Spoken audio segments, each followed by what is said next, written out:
Hi guys, আপনারা কেমন আছেন? আমি ভালো আছি। আশা করি আপনারাও ভালো আছেন। দেখুন, আজকে নতুন একটা এক্সপেরিমেন্ট নিয়ে চলে এসেছি।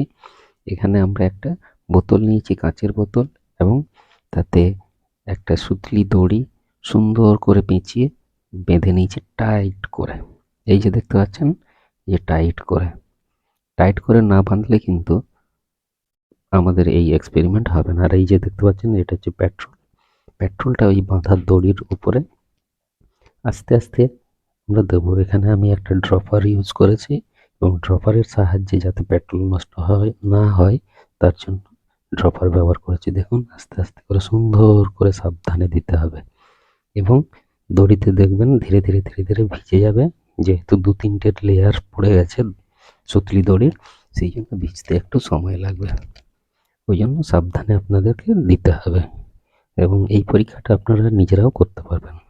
আর হ্যাঁ, যদি ভিডিওটা ভালো লেগে থাকে অবশ্যই চ্যানেলটা সাবস্ক্রাইব করবেন এবং লাইক দিয়ে দেবেন।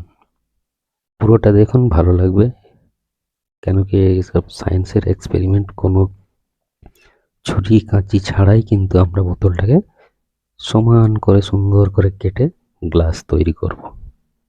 আপনারা দেখতে পাচ্ছেন কত সাবধানতার সঙ্গে আমি পেট্রোলটা এই দড়ির ওপর দিয়ে সুন্দর করে দিচ্ছি, যাতে পেট্রোলটা এদিক ওদিক না যায়। কেন কি, না হলে চারিদিকে জ্বলতে থাকবে, তখন আমি ওটাকে ধরে রাখতে পারবো না।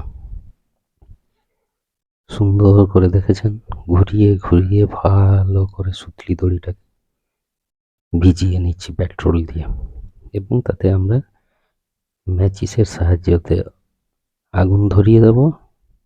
আপনারা দেখতেই পাবেন একটু পরে। তো এই যে দেখুন, আমি সুন্দর করে 2-3 বার করে অল্প অল্প করে ফোঁটা ফোঁটা করে ড্রপারের সাহায্যে সুতলি দড়িটাকে ভিজিয়ে নিচ্ছি।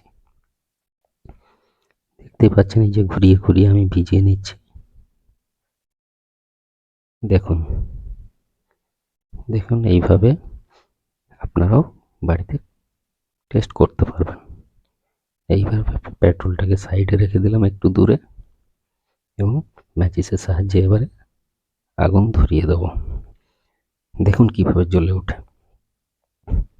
আপনারা জানেন পেট্রোলের কিভাবে আগুন জ্বলে।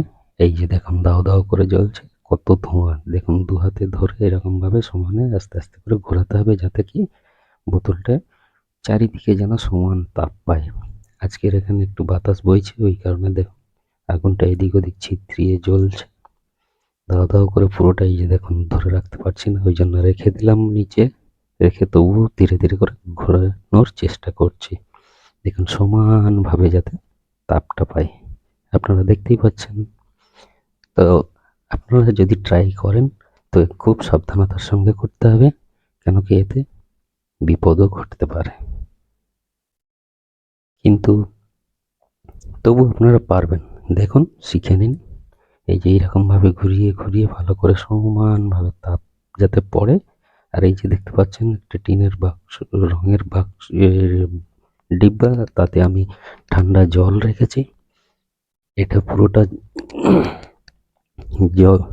আগুনটা নিভে গেলে ওই ঠান্ডা জলের মধ্যে কিন্তু বোতলটাকে ডোবাবো আস্তে আস্তে করে, খুব সাবধানে। দেখে নিয়েছেন, এখনো জ্বলছে, হালকা হালকা আগুন রয়েছে, পুরো সুতোটা কিন্তু পুড়ে যায় না। এই যে দেখুন, আমি জলে ডুবিয়ে দিলাম। খুব সাবধান, খুব সাবধান। কারণ কি, বোতলটা গরম হয়ে আছে, যে কোনো সময় হঠাৎ করে ফেটেও যেতে পারে। তার জন্য খুব সাবধানতা অবলম্বন করতে হবে। দেখতে পাচ্ছেন বোতলটা খালি বোতল হলে জলে একটু ডুবিয়ে রাখতে চাপ দিতে হচ্ছে। যেহেতু বায়ু শূন্য রয়েছে, হালকা বোতল। দেখুন কতক্ষণ ধরে আমি চেপে ধরে রেখেছি ঠান্ডা জলের মধ্যে। যতক্ষণ না বোতলটা ঠান্ডা হচ্ছে ততক্ষণ আমি ওটাকে তুলব না। দেখতে পাচ্ছেন, এবং সেখানেও আস্তে আস্তে করে ঘুরিয়ে নিচ্ছি চারদিকে, এবং তাতে যে বাঁধা দড়ি, সেটা তো পুরোটা পুড়ে যায়নি। তো সেটাকে আস্তে আস্তে ঠান্ডা হয়ে গেলে ওটা ছাড়িয়ে নেব। তারপরে একটু চাপ দিলেই কিন্তু বোতলটা আমাদের সুন্দরভাবে সমানভাবে কেটে যাবে, এবং গ্লাস তৈরি হয়ে যাবে। আপনারাও নিজেরা বাড়িতে কিন্তু এইরকমভাবে কাঁচের বোতলকে ফেলে না দিয়ে বিভিন্ন রকম জিনিস তৈরি করতে পারেন। এই যে দেখতে পাচ্ছেন, এই যে ছাড়াচ্ছি দড়ি, এটা পুড়ে যাওয়া অবশিষ্ট অংশগুলো এইরকমভাবে ছাড়িয়ে নিতে হবে এবং খুব সাবধানে, ধীরে ধীরে, অত তাড়াহুড়ো করলে কিন্তু চলবে না। এই দেখুন, এক এক করে আমি ছাড়িয়ে নিচ্ছি। এবার একটু চাপ দিলে কিন্তু বোতলটা সমানে কেটে যাবে। এই যে দেখুন, এই কেটে গেল। এই যে দেখাচ্ছে দেখুন, পুরো একদম গ্লাসের শেপ নিয়েছে। বোতলটা কিন্তু আমাদের দু টুকরো হয়ে গেছে এবং সমানভাবে কেটে গেছে। দেখতে পাচ্ছেন, গ্লাসের মতো হয়ে গেছে, দুটো অংশ আলাদা হয়ে গেছে। তো আপনারাও ট্রাই করবেন বাড়িতে। পুরো ভিডিওটা দেখার জন্য সবাইকে ধন্যবাদ এবং চ্যানেলটিকে লাইক সাবস্ক্রাইব করে রাখবেন এবং বেল আইকনটি অবশ্যই প্রেস করবেন। পরবর্তী এরকম ভালো ভিডিও পাওয়ার জন্য নোটিফিকেশন আপনারা পেয়ে যাবেন। ধন্যবাদ।